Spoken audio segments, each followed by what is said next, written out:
I got a call when I was in Dubai with my parents, and it was at the very peak of me being trolled is an understatement.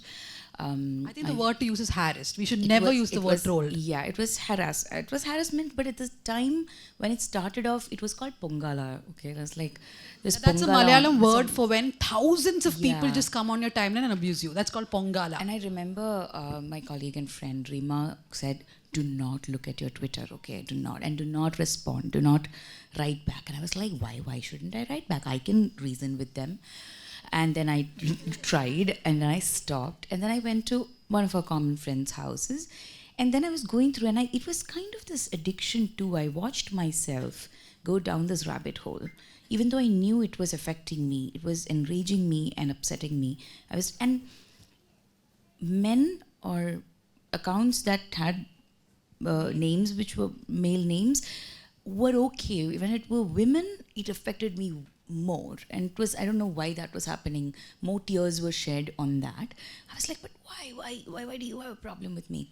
But at one point we found death threats, like very specific, very detailed, gory death threats and rape threats. And at that point I was turned to my friend and I said, isn't this like something I should give a case, right? Because something about knowing your rights and all that, it was still very hazy at the time. And then I went to the police, and while the case was going on, I took my parents and I went to Dubai for a few days for a break, and I just needed to be away, but I was not away at all. The one person who called me and asked me to switch my phone off was Danya. I didn't know her at all then. Yeah, at the time we I didn't just know randomly called as reaching out. someone who's service. a veteran at the Yeah. time was also trolled massively. What happened though is that I was okay for about 3 to 4 months.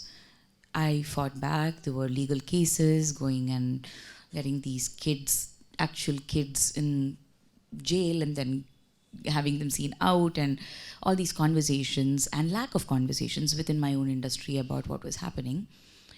About a few months later, I started noticing my blood pressure was going down and my mental health was deteriorating. So everyone had this thing that, oh, you're so strong, right? So I'm sure you'll be okay. The first 4 months, it's almost like that thing they say about when you have an accident, you'll immediately start walking. You don't know if internally you have any bleeding or anything. So it was like that for me. For the next few months, I had memory loss. I couldn't remember words for regular things like spoon. I'd be like fidgeting, and I realized that I genuinely like need help, because everything that my body and mind was doing was to survive at that time and cope.